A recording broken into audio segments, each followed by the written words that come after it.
What is good, y'all? Welcome back to the Cap Report. In this video, we are going to be talking about my UFC 305 Du Plessis versus Adesanya predictions.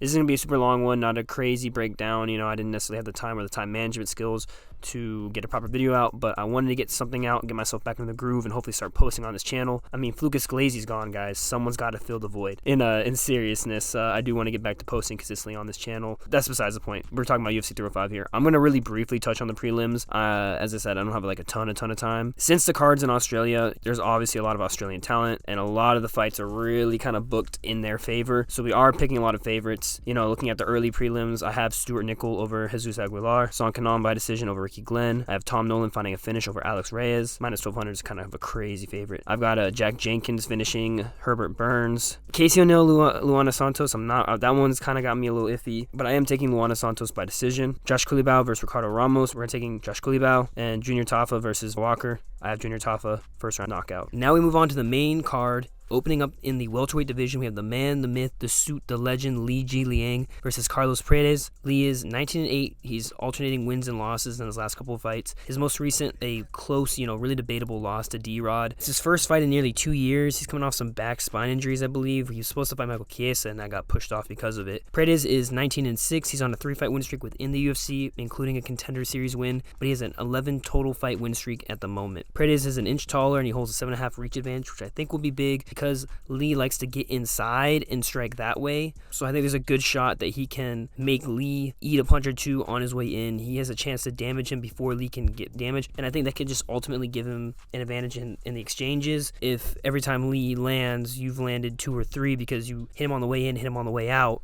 That being said, I think that there's going to be some ring rust for the Leech early. We'll see. Maybe it's a bit of a slower first round. And if that is the case, I think Paredes has to take advantage of that. I think he's got to win that first round if Lee is being a bit slow, because this is a huge step up in competition for Paredes. If you can bag that first round, you only have to win 1 of 2 more. Obviously, you'd rather a finish, but point being is a win's a win, especially when you're moving up in the quality of guys you're fighting. I can see the guys going back and forth in the stand-up, but I do think, as I said, that Lee's going to have to take a bit of damage to get inside the range that he wants to. I do think that he's able to kind of use his movement inward to the best of his advantage, right? He does kind of, he'll get his head off the center line, or he'll kind of dip it as he's throwing an overhand to kind of cut the distance, especially if he's pressuring and he gets against the cage. He can kind of close that distance a lot faster.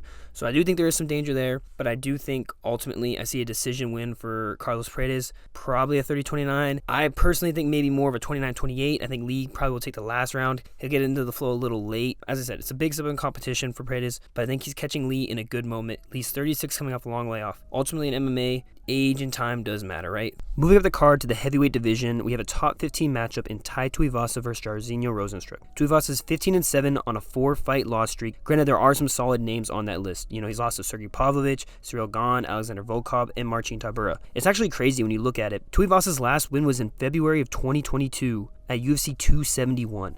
Jairzinho Rozenstruik is 14-7, and he's alternating wins and losses, but he's most recently coming off of a win over Shamil Gaziev. Now, I wonder if there's going to be any change in the approach for this fight for Tuivasa, or if he's just going to kind of go as he normally does and kind of treat it like a firefight. Guys, can I just say it? I'm pretty sure Tuivasa's washed.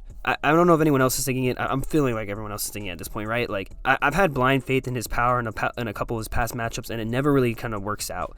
It seems like no matter how many fights he takes and no matter how often he loses, he doesn't seem to adjust his game. He doesn't seem to improve his game. He just kind of shows up and gets knocked out, or shows up and gets submitted, shows up and loses. And I think he's washed at this point. You know what I mean? I think maybe he's good enough to be above kind of just the big guys that are heavyweights, but not good enough to be the guys who are, have any kind of talent or like next level power. I see him moving into exchanges and getting caught in this fight. I think that Rozenstruik is a better and more technically sound striker, got similar experience against top level guys. Yeah, he's lost to some top guys too, but he's actually at least had a little bit of success. Even though it was maybe like older generation fighters, he's had a little more success than Tuivasa has. So maybe this gets out of the first, but I have Jairzinho Rozenstruik by first round knockout. I don't see a way that Tuivasa gets out of this fight not by getting knocked out. We move up the card to a ranked lightweight matchup. Dan Hooker makes his return against Matej Gamrot. Hooker is 23-12 on a 2-fight win streak. He most recently has a victory victory by split decision over Jalen Turner. He's another guy who's been out for a year, dealing with some injuries. I wouldn't say it was like a broken arm, and I think he had another issue with it. He had a canceled fight with Bobby Green, I believe. Gamrot's 24-2. He's won 3 straight, including his own split decision win over Jalen Turner, and his most recent a decision win over Rafael dos Anjos. Once again, Hooker has to face his weakness, a strong grappler. I think he'll handle this one better than he did against Makhachev. He has the anti-wrestler striking style with the knees and the uppercuts and whatnot. That being said, Gamrot's ruthless, and he's just a continuous grappler, right? I feel like you'd have to get late in the fight for Hooker to really have success. I mean, that being said, Gamrot can kind of telegraph sometimes because he is so consistent with the takedowns, and he's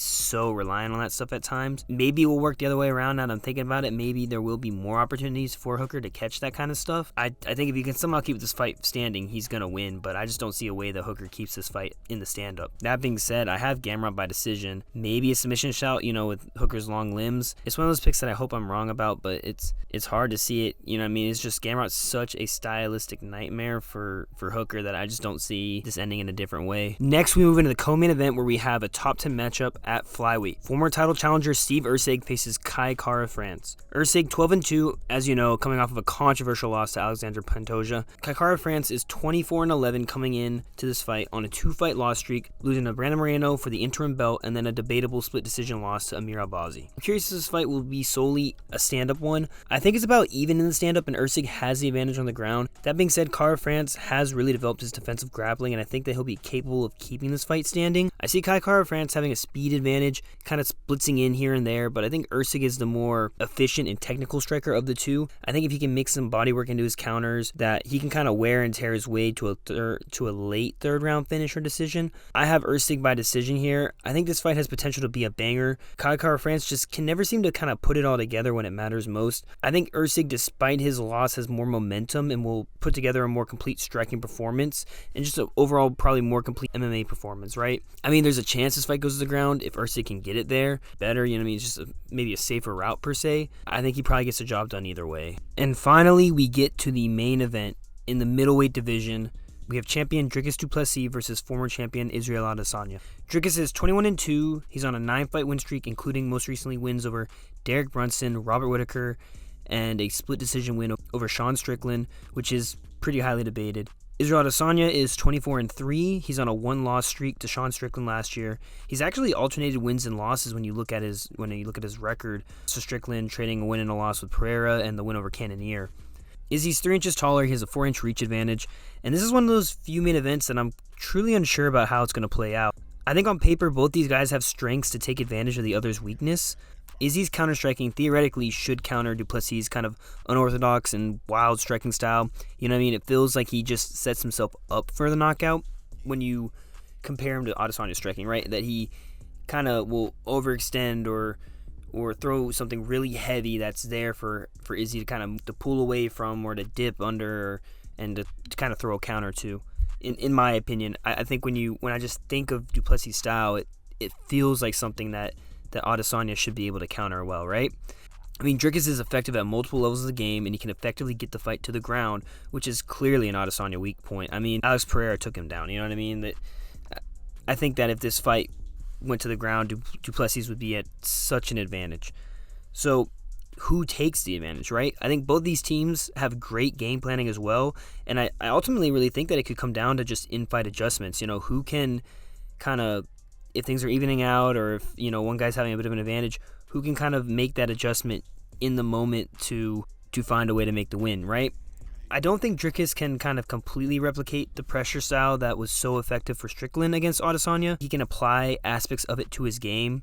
To be able to walk down Izzy but not overextend himself would be huge. If he can land on Izzy, I think he's going to be more damaging and more dangerous than pretty much any of Izzy's previous opponents outside of Pereira, right? And the question is, can Dricus pressure without overextending? Can Izzy create offensive striking outside of the leg kicks? He really struggles, it seems, to go forward when his opponent doesn't. And that's kind of what I see happening in this fight. I think early Izzy's going to have some success, and he's going to really be spamming those leg kicks early, which I do think is a good move, right? You want to try and... Dricus is a big guy. He's a powerful guy. You want to try and kind of cut down on that cardio and cut down on take out some of that power from him, right? But I do think as Dricus is able to land a few times, he's going to be able to control the octagon, pressure Izzy more, because I think those shots are going to, Izzy's going to feel those, and he's not going to be able to kind of just move forward as much as he wants to. I think we'll see Izzy's output kind of slow down a little bit outside of when Dricus initiates things. Once Dricus lands a little bit, the Adesanya is going to wait for, I think he's going to wait for Dricus to go first a lot after that, and try to find the counter there.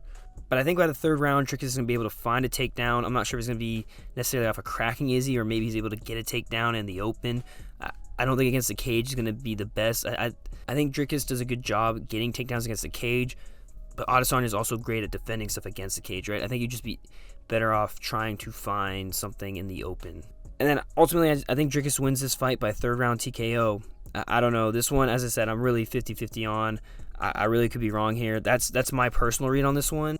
I mean, I can see Adesanya knocking him out. It just, Du Plessis seems to have had really good game plans in these last couple fights, and it feels like he should have the right approach going into this fight. He seems just really calculated about all this stuff. I seem to trust that more. Adesanya, as I said, he's shown problems in the past when a guy he shows problems first when he's forced to really create offensive output on his own accord without going off of someone else.